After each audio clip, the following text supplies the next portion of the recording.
যখন কচি পাতা আসে বিশেষ করে আম গাছের, তখন আমাদের অধিক সাবধানতা অবলম্বন করতে হয়। কারণ আম গাছ এমন একটি গাছ, যে গাছে বিন্দু পরিমাণ অসতর্কতামূলক মানসিকতা ছাদ বাগানে আম গাছের মৃত্যু ডেকে আনতে পারে। Hello friends, welcome to my channel. দেশ এবং দেশের বাইরে থেকে যারা আজকে আমার ভিডিওটি কন্টিনিউ করেছেন, প্রত্যেককেই gardener tips with Kamal YouTube চ্যানেলে স্বাগতম। ছাদ বাগানে আজকের ভিডিওর আলোচনার বিষয়বস্তু হবে আম গাছের কচি পাতা আসলে কি সাবধানতা অবলম্বন করবেন, কিভাবে আম গাছের কচি পাতাকে প্রোটেকশান দেবেন এবং কচি পাতাকে কিভাবে প্রোটেকশান দিয়ে গাছগুলোকে সুস্থ সবল স্বাভাবিক করে তুলবেন। আসুন তাই নিয়ে থাকছে আজকের বিস্তারিত আলোচনা, তাই স্কিপ করে কন্টিনিউ করুন।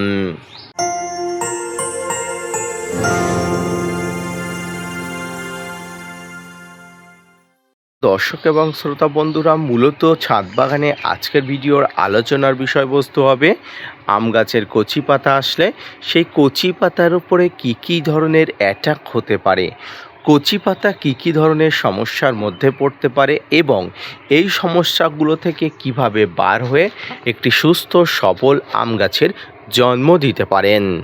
তো প্রথমেই বলবো, আমাদের ছাদ বাগানে যে ধরনের গাছ আছে তাদের মধ্যে সবচেয়ে সেন্সিটিভ একটি গাছ হলো এই আম গাছ। আম গাছে খাবারের গণ্ডগোল, জলের গণ্ডগোল এবং অন্যান্য নিউট্রিশনের অভাব দেখা দিলেই কিন্তু সমস্যা দেখা যায়। তাই প্রথমেই আপনার ছাদ বাগানের আম গাছের পরিচর্যা সম্পর্কিত যাবতীয় তথ্য পুঙ্খানুপুঙ্খভাবে জেনে রাখা উচিত। প্রথমেই বলি, আম গাছে যে সমস্ত সমস্যাগুলো হয় বিশেষ করে কচি পাতার উপরে, সেগুলো হলো শোষক পোকা, চোষক পোকা, লেদা পোকা, বিভিন্ন ধরনের পাতা খাওয়া পোকা, পাতা ছিদ্রকারী পোকা, এই ধরনের পোকার আক্রমণ হয়। এছাড়া বিভিন্ন নিউট্রিশনের অভাব, যেমন বিভিন্ন ধরনের নিউট্রিশন আছে, এর মধ্যে বোরনের অভাব, পটাশের অভাব, বিভিন্ন ধরনের আরও খাবার যেগুলো আছে সেগুলোর অভাব হতে পারে। এই অভাবগুলো সব কিছু পুঙ্খানুপুঙ্খ বুঝে আপনার ছাদ বাগানের আম গাছের ট্রিটমেন্ট করতে হবে। প্রথমেই বলি বিভিন্ন পতঙ্গদের আক্রমণ। দেখুন, আম গাছে একটি কচি পাতা যখন আসে তখন এই কচি পাতার সবচেয়ে প্রিয় খাদ্য হয় কিছু পতঙ্গের। এই কচি পাতাগুলো কিছু পতঙ্গের প্রিয় খাদ্য হয়ে ওঠার জন্য এই কচি পাতার উপরে আক্রমণ চালায়। এই আক্রমণ করে তারা কচি পাতার পিছনে বসে রস শুষে খেয়ে নেয়। এর ফলে পাতাগুলো বিকৃতি হয়ে যায়, বিকল অঙ্গদশা হয়ে যায়, পাতাগুলো চুপসে যায়, পাতাগুলো কুঁকড়ে দুমড়ে নৌকার দণ্ডের মতো হয়ে যায়। এই সমস্যা যখনই হয় তখনই আপনাদের ভালো মানের একটা কীটনাশক ব্যবহার করতে হয়। সাইপারমেট্রিন গ্রুপ, ইমিডাক্লোপিড গ্রুপ, ডাইমার্টের 30% কম্পোজিশনের গ্রুপের যে কোনো কীটনাশক আপনি যদি ব্যবহার করতে পারেন তাহলে খুব ভালো ফলাফল পাওয়া যায় এই আম গাছের কচি পাতার উপরে বিভিন্ন আক্রমণাত্মক পতঙ্গদের আগমন। এছাড়া আম গাছের পাতার উপরে বিভিন্ন নানা ধরনের ফাঙ্গাসের আক্রমণ ঘটে। এই ফাঙ্গাসের আক্রমণকে প্রতিহত করার জন্য আপনাকে ব্যবহার করতে হবে বিভিন্ন ধরনের ভালো মানের ফাঙ্গিসাইড। ডাইমার্টের 30%, ইমিডাক্লোপিড, সাইপারমেট্রিন গ্রুপের কীটনাশকের সাথে আপনি সাপ, ম্যানসার, Bavistin, রেডোমিনগোল, Blitox, blue copper, অ্যাম্পটিফাইভ, অ্যামিস্টারটপ, Antracol এই ধরনের ফাঙ্গিসাইডও ব্যবহার করতে পারেন।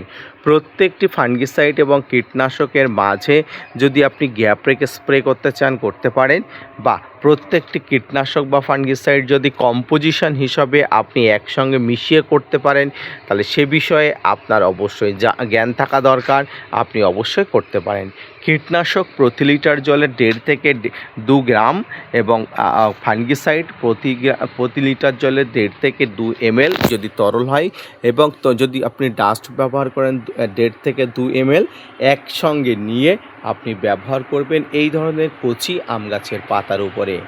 এছাড়া আপনারা যেটা করবেন সেটা হলো, এখানে আপনারা অবশ্যই ব্যবহার করবেন নানা ধরনের মাইক্রোনিউট্রিয়েন্ট, যেমন বোরন এবং পটাশের সোর্স। বোরন এবং পটাশের সোর্স এখানে গাছে ব্যবহার করলে গাছ অবশ্যই সুস্থ সবল স্বাভাবিক থাকে এবং গাছের পাতা বিকৃতি বা পাতা কোঁকড়ানোর দশা কিন্তু থাকে না। প্রিয় দর্শক, সম্মানীয় শ্রোতা বন্ধুরা, ছাদ বাগানে আম গাছের পাতা কোঁকড়ানোর পিছনে আরও একটি সমস্যা হয়, সেটা হলো সাদামাছির আক্রমণ। এই সাদামাছির আক্রমণ অত্যন্ত মারাত্মক হতে পারে, তাই সাদামাছির আক্রমণ প্রতিহত করার জন্য আপনাকে ব্যবহার করতে হবে ভালো মানের কীটনাশক। এছাড়াও আরও নানা ধরনের সমস্যা ছাদ বাগানে থাকে। এদের মধ্যে প্রধান এবং অন্যতম সমস্যাগুলো নিয়ে আমি আলোচনা করলাম। এবার আসি অনিয়মিত খাবার, অনিয়মিত জল। এই সমস্যাগুলোর জন্য কিন্তু কচি পাতা অনেক সময় বিকৃতি দশা হয়ে যায়। তাই অনিয়মিত খাবার এবং অনিয়মিত জল, টবের মাটিতে অতিরিক্ত নাইট্রোজেন সব কিছু আম গাছের কচি পাতার উপরে এফেক্ট বা প্রভাব ফেলতে পারে। প্রিয় দর্শক, সম্মানীয় শ্রোতা বন্ধুরা, এইভাবে সব কিছু মেনটেন করার পরে ছাদ বাগানে কচি পাতা সুস্থ সবল স্বাভাবিক থাকে। তাই কচি পাতা যখন সুস্থ সবল স্বাভাবিক থাকবে তখন আপনাকে এই যে কীটনাশক ফাঙ্গিসাইডগুলো কিন্তু ব্যবহার করতে হবে। যখন অসুস্থ হবে যদি আমরা এমনিতেই ব্যবহার করতে পারি, তাহলে এই অসুস্থ অবস্থায় করে কিন্তু কোনো লাভ নেই। সুস্থ অবস্থায় যদি আপনি এই প্রোটেকশান দিয়ে রাখতে পারেন তাহলে অসুস্থ হবার প্রবণতা কিন্তু অনেক কম থাকে। এছাড়াও টবের মাটিতে নানা ধরনের সমস্যা, ব্যাকটেরিয়ার আক্রমণ ইত্যাদি যাতে না বাড়ে তার জন্য ব্যাকটেরিয়া নাশক, এছাড়াও টবের মাটিতে খাবারের সঙ্গে যে সমস্ত ফাঙ্গাসের উৎপাত ঘটে সেই ফাঙ্গাসের আক্রমণকেও প্রতিহত করার জন্য ফাঙ্গিসাইডের যথার্থ ব্যবহার আপনাকে করতেই হবে।